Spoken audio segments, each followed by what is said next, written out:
Yo, yo, yo. Welcome to the NS9 Postgame Show. I'm your host, Anthony DiNardo. With me, we got Neil. Neil, we have a Pirates loss, 6-4. Couldn't make it 2 days in a row. Just could not happen. Nope. This game had it all. Once again, everything that was bad and like at the same time, a lot of things that were good. And the Pirates, in the most Pirate fashion, couldn't capitalize on it in multiple times. So they ended up losing 6-4. Yeah, and they did it in the worst possible way, I think. Having your once promising pitcher give up 4 runs in an inning. Yeah, that's not good. Loading the bases twice and getting 0 runs out of it, also not good. We lost. It was the most frustrating game to watch, and I really just wanted to turn the game off in the 7th inning.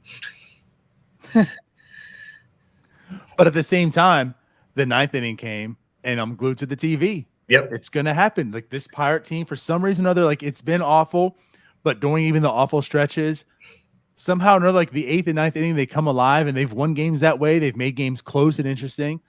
Look at last night, and then today. Kind of the same thing. It's 6-4. The bases end up getting loaded, and you have the heart of your order up there too. This is the ideal spot you want to be in. Couldn't capitalize. Brian Reynolds inches away from hitting that home run. Yeah, of course.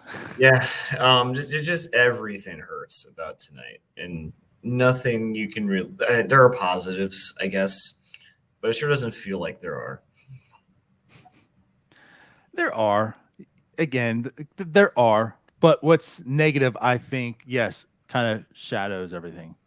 The one being the pitcher you mentioned. I think that's honestly the story of the night, really. And I don't know if you want to get into that right away. Might as well.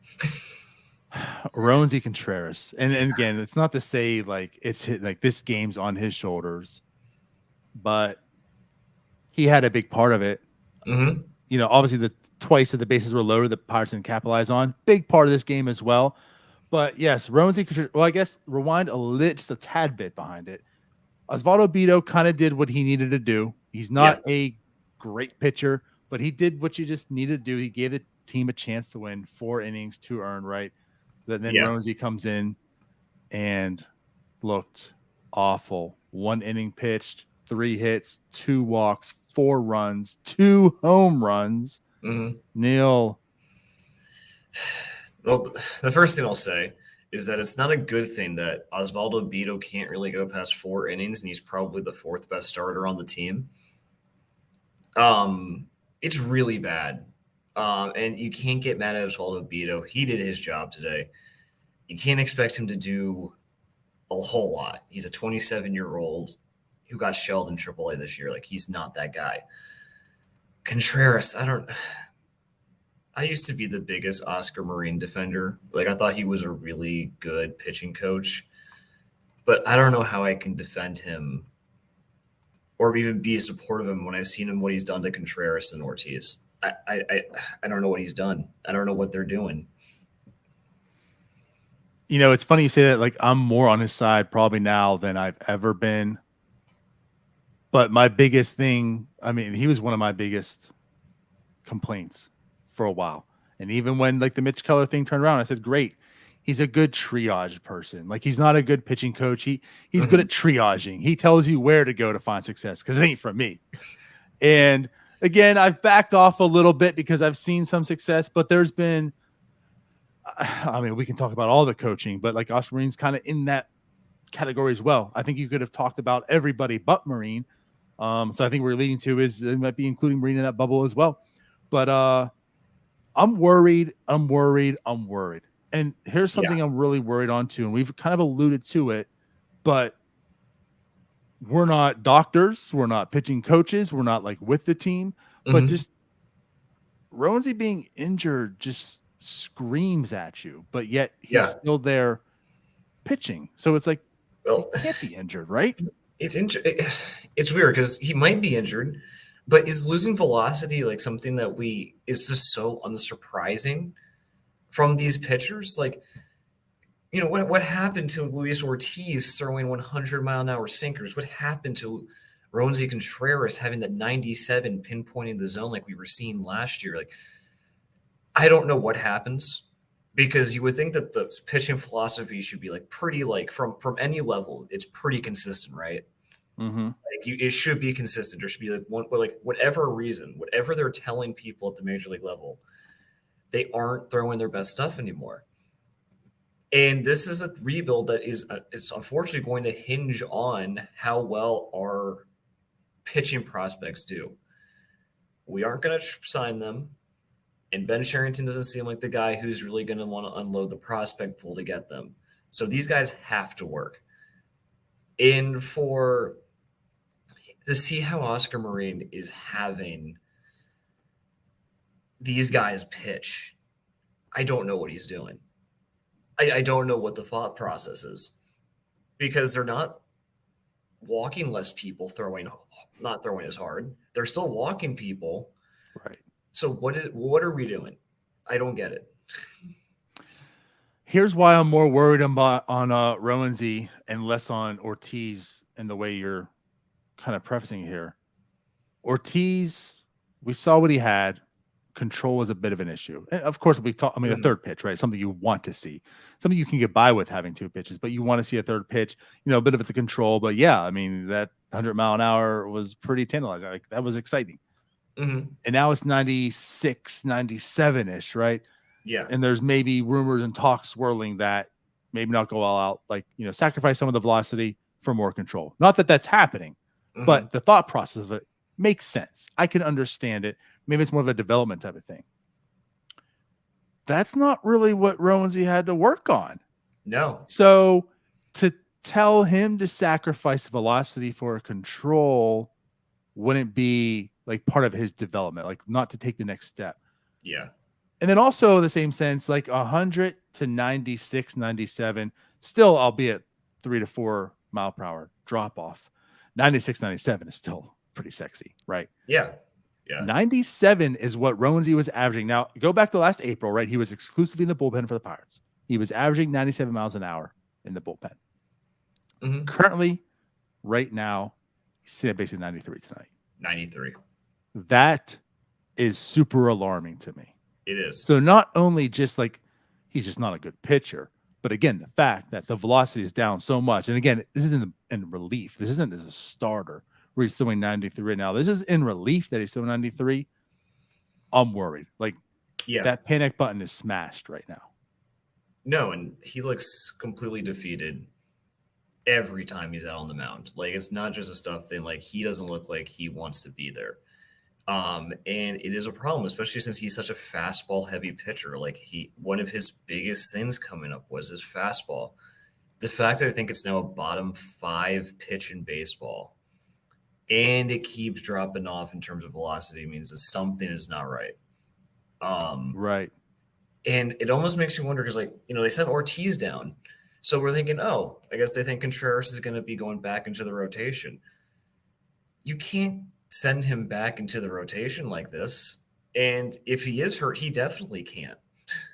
So, like, we weren't going to have 5 starting pitchers. We sent down one of them. We may bring up Priester, I guess. Maybe. But not only am I concerned about Roansy Contreras himself, I'm worried about who the hell is going to eat these innings and what happens when Rich Hill is inevitably traded in 2 weeks.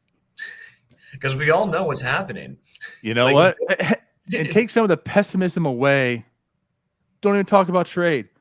What happens when he finally eventually gets injured? Because that hasn't happened yet. Like, that has to happen at some point this year, right? Like, he's not going to escape injury. I mean, I guess, of course, he can, but be realistic. Mm-hmm. The injury's coming. So it's either injury or trade that's coming up for Rich Hill at some point. And, right, you also have the guy, like you just mentioned, we'll talk a little more of, Beto, who's not giving you innings as well. Like, it's not coming from him. I mean, at that point, you're almost reaching down and getting Jared Jones up here, but he's not ready. Kyle Nichols isn't ready. Anthony Solomito isn't even close to ready. So, like, you're looking down the line and you're like, where are these innings going to come from? because Ronzi doesn't have it. You just sent down Ortiz. Beto is not a major league starter. That's not his fault. Still think he could be a decent bullpen piece. But like this starting pitching is looking dire right now. And I don't know I don't know how to get out of it. And it's not entirely the management's fault. Like you really can't bank on 3 starters getting season-ending injuries. You can't bet on that when you construct your rosters in January. And But so early in the season yeah, also. I mean, it's something too if like 2 of them happen in June, July. but like I have no idea what's going to happen, and like any chance of catching the Reds, I think, is going by the wayside because we're just not going to have the arms to eat the innings that we need. No, I mean, again, that's a real concern and issue. It truly is. And you're right. You know, you can't put everything on management. I mean, these injuries happen. They're pretty big injuries, but at the same time, there is just such little depth right now. Yeah. So like what you're saying, Ortiz is a guy you expected to come up here because he throws 100, like you saw what he saw. And granted, again, like something that really boggles me is how we've seen the changeup. And we're going way off track here, but regardless, the call relates. You've seen the changeup, and it's it's developed some. Like that third pitch is coming, but right, it's again, if you're sacrificing the velocity for the control, you'd want to see the control, and you're still not. So just do your thing, dog. Like just go out there and rip it. That's what got you here. That's what you had success with. You're working on the third pitch. Like go out there and do it. And he's not. So, and you're right. Like now he's in AAA. I don't understand though how like the same pitching philosophy, the same coaches who were hired by the same people, where we see these guys come and give their best stuff. And that's what makes them so good. Like Roansy Contreras was a highly rated prospect for a reason. Luis Ortiz became a top 100 prospect for a reason. And to be fair, I've only seen like one source that says like they're telling Luis Ortiz specifically to not throw their best stuff. Right. And I don't know how close that source is actually connected to the team. But if that's true, I don't understand. Because you would think that if that's the goal, you do that in AA and in AAA so that they're not learning this on the fly against major league batters. Like how we've handled these guys' development is malpractice. And I don't get what we're doing. Let me throw something back at you, though. Okay. If it's not true, then what does it mean? It tells like that's even worse. I feel that if might it's be true. Worse, yeah. I at least can understand the reasoning why it's down. But if it's not because of that, then what the hell is going on? I don't know. Like exactly. I would love to be a fly on the wall in some of these like Oscar Marin led sessions, but like again, I have defended the guy like all year, like but when you really get under the hood and you see how he's developed our pitchers and like how many bullpen arms can we really say have gotten better under Marin since 2020? Yeah, all very Alan fair. Holder, but maybe at the same time, like this is what just this is just the state of the organization and everything, and like also defines and not to say defines, but also like part of the argument with Shelton. They're not given much either. Like that's part of the problem, right? So you ask like in totality, how many have they made better? Well, they've gotten a bunch of terrible players that probably had no hope of getting better. But we're finally entering that part where you can talk. Yes. Yeah. But, it's not like he's working with Miguel Depozo anymore. He is working with who are supposed to be the future stud arms of the rotation. And to see them just fall off so quickly the second they got to the major league level and spent any amount of time with the major league coaching staff is kind of where I'm drawing my line. Like, okay, something needs to change. Because, again, like I said, these guys have to be successful. You don't win divisions without starting pitching, and we will never pay for starting pitching. So Luis Ortiz has to be a guy because we can't be sitting around sitting on our hands until Joey Harrington comes up to the majors, or drafting Paul Skeens, or hoping Anthony Solomito is going to be that guy. Like they have to be good now. Right. Right. Well, back to the game here. Yeah. We'll talk a little more about Beto as well. He looked fine Yeah. until he didn't, which seems to be like the theme, like every time I'm on here about someone. But he really did. Like the first 3 innings, he looked fine. And he did his job in general for the whole time he's out there. Just 4 innings though. But for those 3 innings against the Dodgers offense, right? It's a good team. He looked pretty solid. That fourth one just started unraveling. They got him out, didn't go back in, which is the right move. Obviously, though, Rowan Z made you nervous. What happened. But Beto, I mean, any more thoughts on him that we're seeing more sample size? I mean, not really. Nothing that we already didn't know. Like we all know he's not a major league starting pitcher. He's a 27-year-old AAA guy, and he's going up against the Dodgers. Like I think 4 innings, 2 earned is about as good as we could have reasonably hoped for. Right. So I have no complaints about Beto. I have a complaint that he's even in the rotation to begin with. I think that's where I'm at. Yeah. I think the more that I see him, it just makes me feel more confident in how I thought of him, right? Mm-hmm. That he's not a major league starting pitcher at all. But I certainly see things out of him that I do feel comfortable of him being in a bullpen. I agree. Sure. Yeah. You know, and like you see what he has. Again, he can't go deep, too high pitch counts. Like he certainly just is not a starter. When you see him pitch, the stuff he has, I think he could be a bullpen guy. You know, Yeah. even today too, like with, again, it wasn't a good start, only four earned, but 32% whiff rate, right? Four swing and misses on the slider, 4 swing and misses on the fastball or on the 4-seam, and then 1 on the sinker. Stuff plays. Yeah. No, there is something there where like you can throw him out there for an inning, get guys out, and be done with it. There is something there. Now, I mean, relievers are so volatile that you never really know. But yeah, like Osvaldo Beto can actually have a career here. It just will never be in the starting rotation. Well, don't say never. No. We hope not. Sorry. Don't say it. But yeah, I mean, honestly, the funny thing is like I feel like he could be on this team right now in another spot where this team can use some arms in the bullpen, right? Yeah, I mean, I'd prefer him over Barucki. Right. Barucki or however the heck you pronounce his name. But of course, they just need him in the rotation right now, and that's where he is. But yeah, I mean, again, like in one side of my mouth, I can say he's not good. Mm-hmm. But on the other side, I can say, but he's good enough for the bullpen. I want him actually on the roster at this point in time. It's just on the other side that's hurting for people in arms. But again, you're left with nothing for starters at this point. But yeah, I mean, it was just, I'm not going to hate on him. Here's his talents. He's done a fine enough job so far in the majors so far. Yeah. And that's really it for him. Yeah. I don't think we're going to see some huge transformation, and that's okay. Right. That's okay. Just, I don't know, buy at the deadline just so we can actually have a full 5-man rotation. Yeah, I honestly feel like they have to.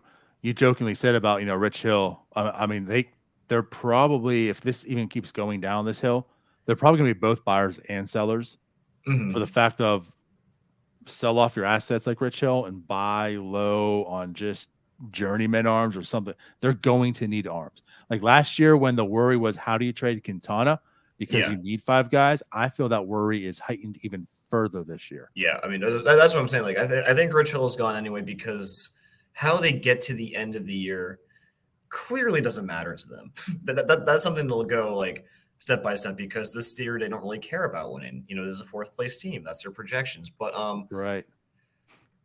Yeah, you need people to you really need people to start innings. And like so unless like you're trading for Jordan Lyles just to get beaten around for 6 innings every single start, like you kind of have to hold on to Rich Hill. And if the goal is to have all these people here to help issue in a winning culture, what does it say when you're shipping them off at the deadline for guys in A-ball? Right. So I don't know. Yep. We'll find out. But anyways, let's get to the offense because it's true. And someone commented here. I mean, pitching's one thing, but the offense was was bad, and it's true. Again, they had bases loaded twice, couldn't come through in the clutch. And we talked, I mean, in May, it was all about runners in scoring position, right? I mean, how putrid that batting average was with runners in scoring position. And today, it was just bad again.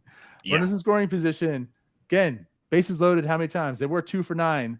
Left on base 10. Just they could have won this game. Even with as bad as we talk about Rowanzy, right? And Beto doing what he did, they could have beat the Dodgers again, back to back, and secured at least a split. Yeah. No, there's really no good excuse as to why we didn't win that game. Like, if you go into that where you have like that many runners score mission, ready to lift the bases that many times, you have to come away with like 2 runs there. Like, I know it's hard. Like, hitting is hard, but I mean, Santana had those 2 terrible pop-ups. And, situational hitting, please. Like, it was the hardest part of watching today. Yep. And yeah, I know. Like, even on the last inning there, Davis got the strike 3 called, which was a really good pitch, actually. I mean, it caught. You kind of have to swing at that. That's close enough. But, I mean, he has a really good eye. I've liked his approach. Pretty much every at-bat I've seen, it's been very positive. But strike 3, really good pitch, lays off of it. Then Jack Sawinski fought. Mm-hmm. He had the full count.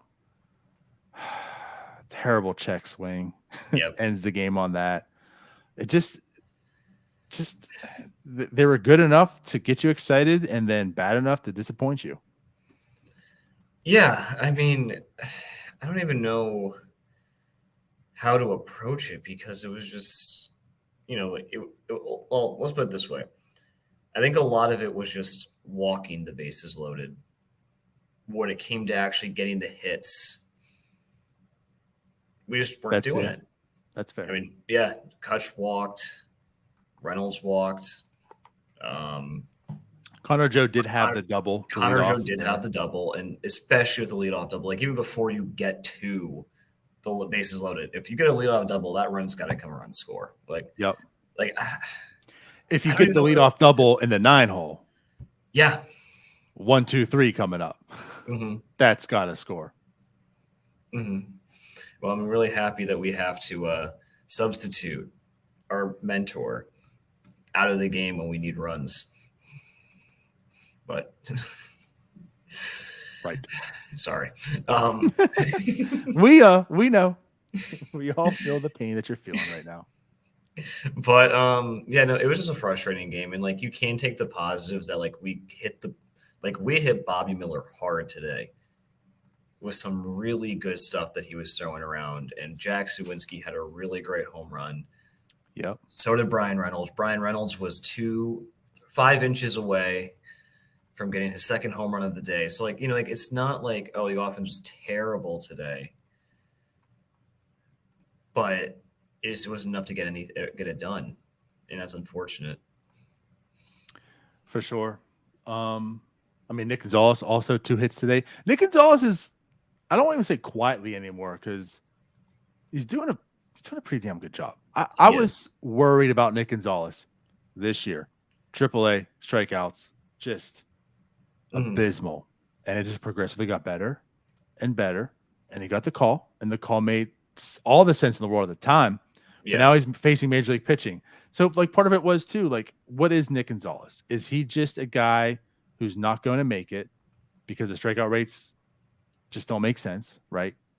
Or is he just like this slow learner and it takes him time to adjust at every league? That makes you think. So if it's part 2, well, then he's probably going to not come out the gate hot. He's going to have to adjust to major league pitching because it seems like he adjusts every time he gets promoted. And he's done the exact opposite. He's come out and he is, I mean, again, a 333 batting average, 987 OPS, went 2 for 4 today, just 1 strikeout. Like, Nick Gonzalez is looking like a dude right now. He is. And I know someone's going to call me negative. I need, because just because I have seen this year from Bay, from Castro, from Marcano, I'm gonna have to pump the brakes because like I was actually like talking with people today about Nick Gonzalez, and I said, how many of his hits have come off of non-fastballs? Now I couldn't tell you tonight because one of them was an infield hit. I don't know if it was a breaking ball, but essentially he's had one hit off of non-fastballs.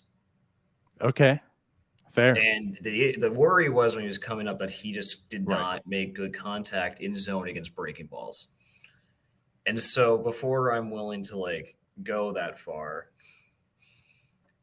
I need to see him do it like against the breaking pitches because eventually pitchers are going to give him the what's his name, the Seattle Mariners guy, the Jared Kelenic treatment, Oh, the sure. Jared Kelenic treatment where they just don't throw him fastballs. So like if he can like prove that he can hit breaking pitches, that's good because right now he has a 60% whiff rate against breaking balls. And So I'm that here to be the buffer. You said that you're going to get a lot of hate, and I'm here to be that buffer and saying that everything you said is absolutely fair with most prospects. I mean, he's coming out hot, the league adjusts, and then really it's after that what happens that really helps, show you, right? Only thing I wanted to point out was if there was one prospect I was expecting to struggle at first, the Bay you felt like could come out and play well. Again, go down the line, right? With Nick Gonzalez, I felt like he might be the guy that struggles, and Pirates fans do the opposite on. They hate on him right away. And it's like, give him time. He's probably going to be the most patient with. And he's, again, done the opposite. He's come out looking hot. And he's been a catalyst for this team right now. So that's surprised me. So, again, I'm kind of giving him his flowers right now in this sense because I expected him to struggle mightily. Yeah, I did too. All the reasons you talked. Now, again, is the league going to adjust? Probably. But you still want to stay patient with that, just like you want to stay patient with O'Neill Cruz right at that time because then he had to adjust and come back, right? Again, though, he has looked really, really good in these, 12 games so far in his career. And just want to point that out. And today, another good game. Well, let me put it this way. Like, if you were able to murder fastballs, like you can find a place in this league because pitchers are always going to throw fastballs at some point. So if you sit that now, and so right now he's slugging 800 on fastballs right now, like hitting almost 400 when he sees one. Like, so like that's really good. And it shows that there is 100% someone who can be developed into an everyday major league player and even a good major league player. So he does deserve that credit. Like he has come up with the opportunities that he's given, and he has been killing it.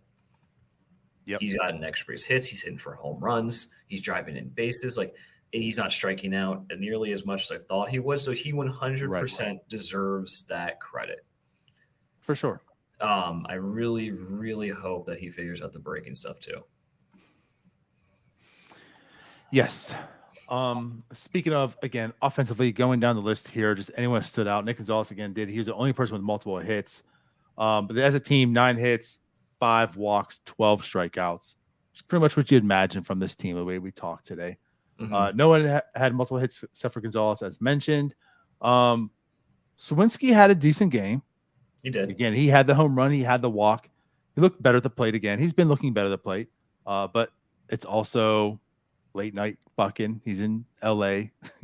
It's one of the things he does also, apparently. But yeah, outside of that, though, no one really. I guess you mentioned it the best way. The walks is really what did the damage today, and then they couldn't capitalize with hits. I think I would like to know Jack Sawinski's numbers, since I call him like garbage time Barry Bonds, because he's now hitting, and I think with a more consistent rate with when the game is truly on the line. And I still don't think we're at the point where I can say, oh yeah, like this guy, he has a 900 OPS. This is a 900 OPS player, 100%. But it is getting better. And no, he had a really good game today. You can't complain about a home run and a walk, even if you would like him to drive into those runs in the bottom of the ninth. Like he's not the reason the Pirates lost today. Oh no, not at all. By no means. I mean, he's part of the reasons why they were as close as they were. Yeah. So absolutely. But yeah, I guess the only other thing too, and talk about Middle infield as we have been. Castro pinch hit again. He went 0 for 1. Another strikeout. It's time. Like, it's past time. He's got to be sent down. I'd probably send Marcano down before I sent him down, but like And it's kind of like whatever. This is weird to me because like it really just feels like he fell off the cliff a second he stopped getting consistent playing time. He really really has. he really struggles coming in and pinch hitting or getting a spot start here and there. Like it really seems like he needs consistent. I mean, maybe not this time, but he needs to go down to AAA. Who do you bring up instead, though? Well, I mean, granted, I just think naturally it's going to happen. Troy Yeah. and Hayes are due. The reason I want to keep Marcano is more or less because you have Triolo and Marcano that have somewhat of a glove in the middle infield. But I mean, granted, like Marcano, obviously Bay now in the IL and Castro just are not doing anything offensively. No. At least Marcano is somewhat doing something defensively when he's in the game, albeit with a lack of arm. Yeah, you're not kidding. But yeah, none of them are probably Major League Baseball players at the end of the day. If I had to choose one who's probably the most likely, it would be Castro. Same. Just because he has the power, he has speed, but he's like completely lost. And that's the thing. Like he does. He looks so lost. He looks awful. That's honestly why I want to see him down right now. Again, for the reasons I mentioned, but getting him those everyday at bats, like just get him away. Get him away for his own mental. Just get him away. Get him in AAA. Just maybe kind of reset. Get everyday at bats to get him back up here.